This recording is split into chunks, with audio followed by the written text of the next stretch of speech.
There are many, many stories about the ill-fated collision of circumstances, the electric storm that sank the hydrogen-powered Hindenburg Zeppelin, the Hollywood greed and waterlogged scripts that produced the third, fourth and fifth Pirates of the Caribbean films. Here's another timely one. Twitter TWTR CEO Jack Dorsey and Facebook FB CEO Mark Zuckerberg must testify before Congress Wednesday morning, less than a week before the presidential election, a moment seen as a watershed event for their companies, and 2 weeks after both social media giants received widespread Republican criticism over their handling of a controversial New York Post story at the heart of President Trump's last-ditch effort to turn around his campaign. The testimony is expected to be an event short on substance and long on drama. Members of Congress will have the opportunity to ask serious questions to some of the most powerful people on the face of the planet.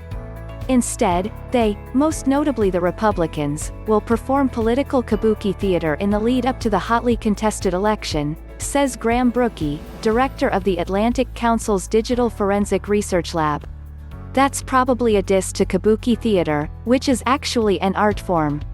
Dorsey and Zuckerberg will be in front of the GOP-led Senate Commerce Committee, which has pursued an aggressive timeline in coordinating the CEO's appearance. Along with Dorsey and Zuckerberg, Alphabet CEO Sundar Pichai will also testify, though he is in a slightly different position than the other two.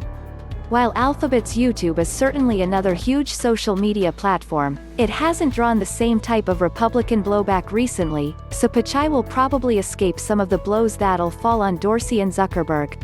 The Republican leading Wednesday's session, Senator Roger Wicker, of Mississippi, authorized subpoenas for the CEOs in early October and urged that the testimony happen before the November 3 election.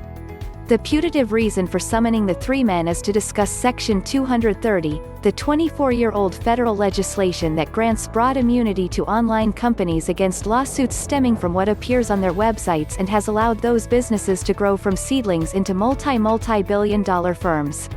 Both sides of the aisle think Section 230 needs updating.